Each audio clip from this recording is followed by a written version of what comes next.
உள்ளாட்சியில் நல்லாட்சி என விளம்பரம் செய்த திமுகவினர் உள்ளாட்சியில் கமிஷன், கலெக்ஷன், கரப்ஷன் என கல்லா கட்டுவது வெளிச்சத்திற்கு வந்துள்ளது. காஞ்சிபுரம் மாவட்டம் பெனலூர் ஊராட்சி தலைவியாக உள்ள திமுக நிர்வாகி கல்யாணியின் கணவர் இணைய சேவை வழங்க தனியார் நிறுவனத்திடம் 2 லட்சம் லஞ்சம் கேட்டதாக தகவல் வெளியாகியுள்ளது. 2 லட்சம் கொடுத்தால்தான் கேபிள் பதிக்க விடுவேன் என தனியார் நிறுவன ஊழியர்களை மிரட்டியதாக குற்றச்சாட்டு எழுந்துள்ளது.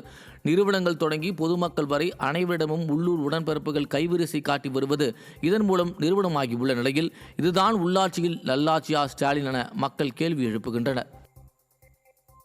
நீலகிரி மாவட்டம் உதகை அருகே பொதுமக்களுக்கு இடையூறாக செயல்பட்டு வரும் அரசு மதுபான கடையை அப்புறப்படுத்த வேண்டும் என கிராம மக்கள் கோரிக்கை விடுத்துள்ளனர். உதகை அருகே எள்ளநல்லி பகுதியில் இருந்து கேத்திற்கு செல்லக்கூடிய சாலையில் அரசு மதுபான கடை அமைக்கப்பட்டுள்ளது. இதனால் காலை மற்றும் மாலை நேரங்களில் பள்ளி கல்லூரிகளுக்கு செல்லும் மாணவர்கள் மற்றும் விவசாய பணிகளுக்கு செல்லும் பெண் தோட்ட தொழிலாளர்களுக்கு மது பிரியர்களால் இடையூறு ஏற்பட்டுள்ளது. எனவே அரசு மதுபான கடையை அப்புறப்படுத்த நடவடிக்கை எடுக்க வேண்டும் என கிராம மக்கள் மாவட்ட நிர்வாகத்திற்கு கோரிக்கை விடுத்துள்ளனர்.